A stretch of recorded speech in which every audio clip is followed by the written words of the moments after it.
UDF ഭരണസമിതി നിയന്ത്രിക്കുന്ന Kadathanad labour contract സൊസൈറ്റിയുടെ വഞ്ചനയ്ക്കിരയായി ജീവിതം അവസാനിപ്പിക്കേണ്ടി വന്ന തിരുവള്ളൂർ സ്വദേശി ഇബ്രാഹിം ഹാജിയുടെ മരണമൊഴിയുടെ അടിസ്ഥാനത്തിൽ കേസെടുക്കണമെന്ന സിപിഐഎം കോഴിക്കോട് ജില്ലാ സെക്രട്ടേറിയറ്റ്.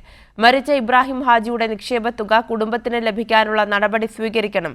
സൊസൈറ്റി മുൻ പ്രസിഡന്റും ഡിസിസി സെക്രട്ടറിയുമായിരുന്ന സുധീർ കുമാറിന്റെ വീട്ടിലാണ് ഇബ്രാഹിം ഹാജി പെട്രോൾ ഒഴിച്ച തീ കൊളുത്തി ആത്മഹത്യ ചെയ്തത്.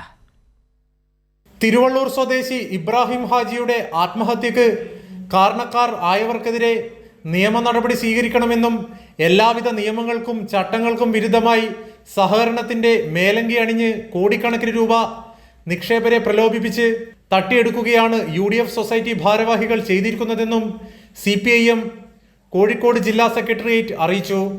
ക്രൈംബ്രാഞ്ച് അന്വേഷണം എന്ന പ്രഹസനത്തിലൂടെ കോടികൾ തട്ടിയെടുത്ത സൊസൈറ്റി നടത്തിപ്പുകാരായ യു.ഡി.എഫ് കോൺഗ്രസ് നേതാക്കളെ രക്ഷപ്പെടുത്താനാണ് സംസ്ഥാന സർക്കാർ ശ്രമിക്കുന്നതെന്ന് സംശയിക്കേണ്ടിയിരിക്കുന്നു. ജീവിതകാലം മുഴുവൻ പണിയെടുത്ത് സ്വരുക്കൂട്ടിയ സമ്പാദ്യമാണ് സാധാരണക്കാരിൽ നിന്ന് കടത്തനാട് സൊസൈറ്റി തട്ടിയെടുത്തിരിക്കുന്നത്.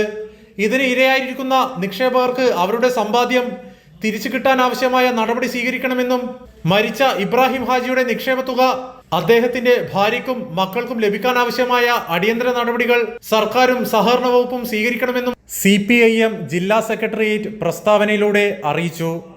കൈരളി ന്യൂസ്, കോഴിക്കോട്.